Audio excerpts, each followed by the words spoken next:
Hi, hello. Subscribe lang kayo dito. Mag-iingat kayo. Lahat ng viewers ng Rochelle Anting vlog, please do subscribe and thank you for all your support. Toits, oh. Yeah, no. Ingat. So yan, nandito tayo ngayon sa Palangka Street at magkakaroon po ngayon ng demolition ngayong araw ng Monday. So nandito na rin po ang ating mga kasamang kapulisan, Smart Police. So waiting na lang tayo sa iba pang team demolition.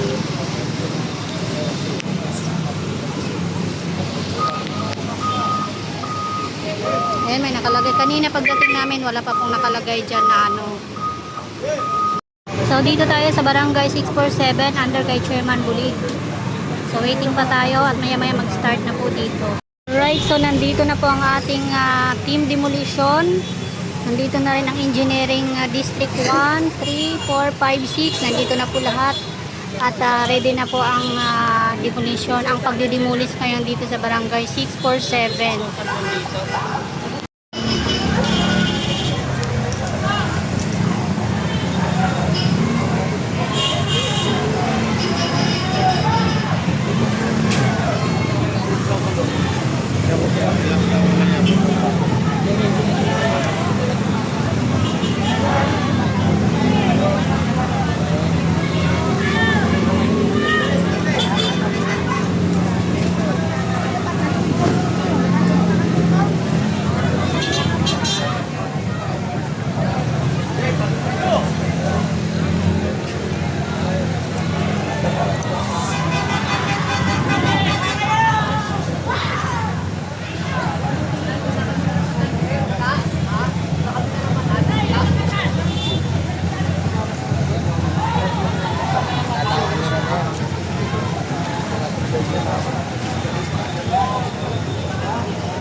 Galit na galit talaga sila.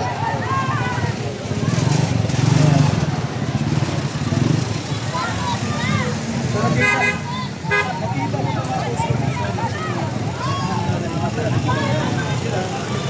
So ang sabi ko nga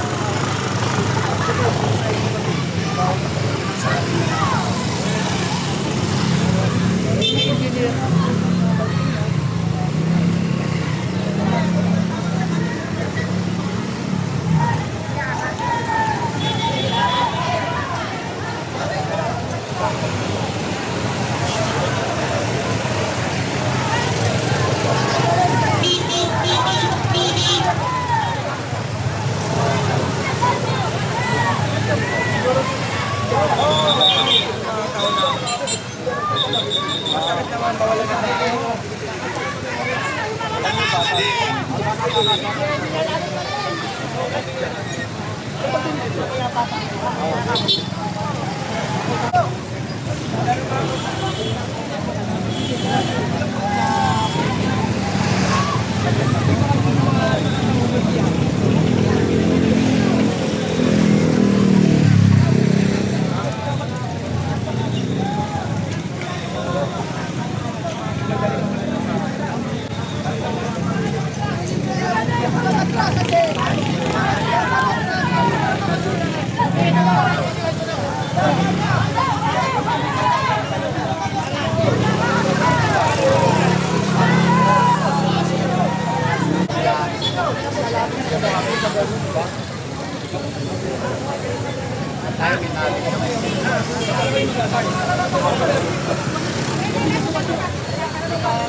Kasi sa way pa 2007 na demolish na kami. Pinangakuha kami ng relocation. Hanggang ngayon, wala pa din. Hindi pa din kami yun. Kaya nung pagtitira yung mga tao namin, diba? Kaya ngayon, kung masisira ulit, paano sila saan po sila ulit, saan po sila matutulog. Kaya ngayon talagang ilalaban po namin ito. Sana madinig po nila na hinihingi namin na no relocation o demolition. Lahat naman po wala kami magagawa kung yun naman talaga yung batas. Pero ang hinihingi po namin, yung pampalit sa mga nasirang bahay. Nagkawad din lang po yung nakatira sa ilang pamilya po yung nakatira. May konti lang naman ito. Mga nasa Pinakakabata na sa ulam, sir. Ano yung kagawad kapag nabigyan kayo ng hukuman sa labas ng Maynila? Hindi. Alam mo naman, ito ang capital city ng bansa. Dito yung kabuhayan. Dito na pinarabahan. Nakikipad na sa ibang lugar. Paano yung mga trabaho nila? Paano na yung nag-aaral sa Luzon? So magsisimula ulit sila, di ba? Kung sana mabigyan kami dito sa around area na to ng kabahay nila, mas maganda. Pero kung bibigyan kami sa mga urban area na malayo sa syudad, napakasakit yun ba? Lalo na sa mga tao na dito na ako nasana, dito na ako lumaki. Dito na lumaki. Saka yung mga anak nilang iwan nilang mga pag-aaral na edukasyon nila. So yung sana, ang hinihingi namin, yung relocation sana, dito lang din sa lungsod. Kasi mahal na ho namin din. Dito na ho kami pinanganak, dito na ho kami lumaki. Dito na ho kami mamamatay. Kaya gawad, hindi ka lang naman po si Idil Kasukat sa kasi Opo, sana opo. makuha sa magandang pang ano. Opo.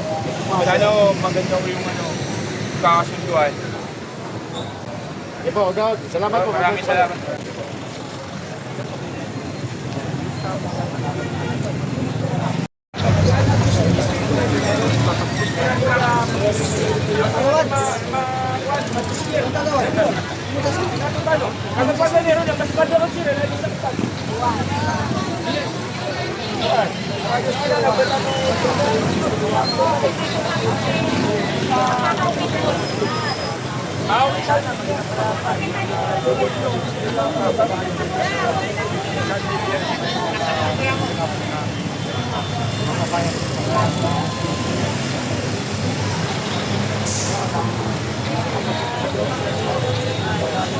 Sangan. Jangan kenapa nih?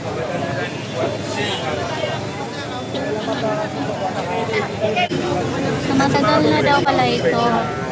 Kasi dati daw, tinayuan daw to noong 1919, hindi pa ako naging vlogger noon. Tapos, tinibag na daw yun noon, tapos tinayuan naman ulit ngayon. Sa daanan pala to, ang tagos pala nito is ilog.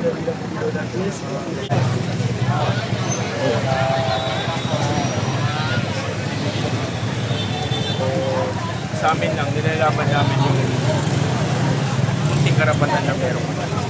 Kasi tayo nga sinasabi, way back 2007 na demolish na ito. So pinangakuan kami ng relocation. So up until now, madi-demolish kami ulit. Ngayon, di pa naipapatayo. So ang hinihiling po namin, bago kami demolish, may relocation. May mga pinatayo naman si mahal natin mayor, si Comoren, ng mga condominium. Sana kahit luman lang, ma-relocate natin yung mga kababayan natin, mga constituents natin.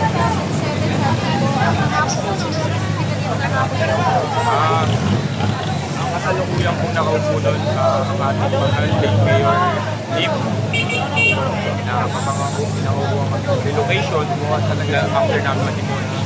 So hanggang ngayon, 2025 na, hanggang ngayon, hindi pa wala nakapagpapalit. Sana bawal ma-demolish. Sana hinihiling po namin. Marilungit po yung mga tao namin. At dito po sa loob ng lungsod, huwag po sana kami labas. Kasi, opo, dito po kasi mahal na po namin ang lungsod. Lahat naman tayo mahal natin to. Wala. Bakit po ang balak sa ito ba? As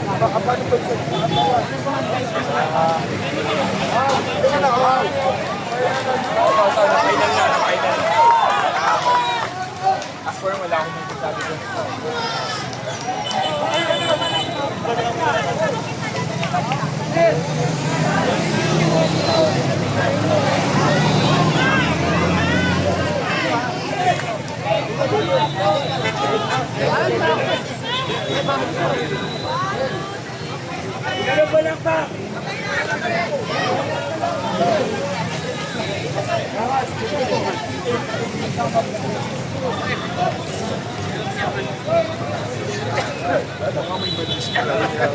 Hindi naman mangyayari.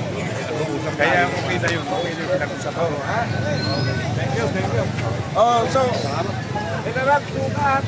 Paano mo na yung ano, kahit ilang tao lang, hindi naman kailangan maraming tao. Kahit ilan lang. May mga tao naman ako. Para okay. Nagawad, pangunahan mo na yun, ha? Sige, go. Thank you. Taro. Bueno. Atras na no, buti na pero.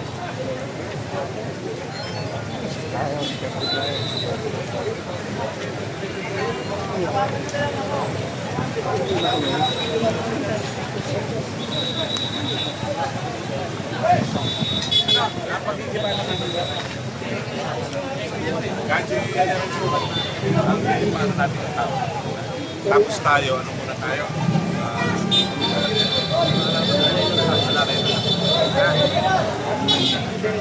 Yun na dito sa bungan, yun o. Nag-aali na rin sila. Kailangan nila ng tulong namin, nandito lang kami para maiwasan yung ano. Alam mo naman ito, dati na kasi itong nag-iba namin, kaya parang time ni Mayor. Nakasuhan pa kami dito sa Puso. Awat sama yung parang Manila ba nasa. Pero anyway, ayan. Paano na siya sukat. At dito naman si Gagawad eh. Gagawad! Ano na? Gagawad! Pakita na General Sukat. Ha? Oh, sinabi kami sa inyo na papapasok. Parang yung voluntary, ano? Okay. Sabi niya lang, ano ba rin, kaya ako lang sasabihin. Sige. Thank you. Sige nga. Tambay muna tayo. Yung ano siguro, teka.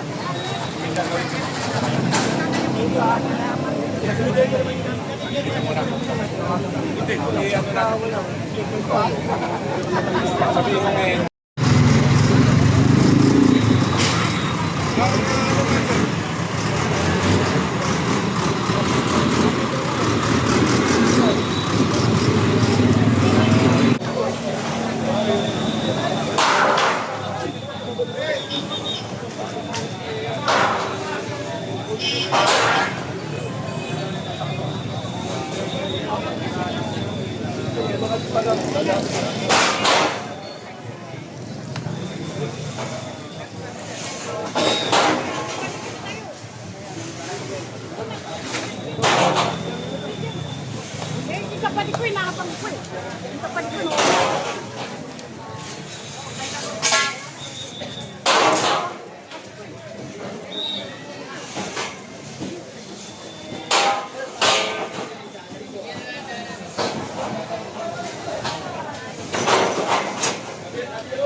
thank you sa inyo, pati sa mga viewers nyo and followers nyo.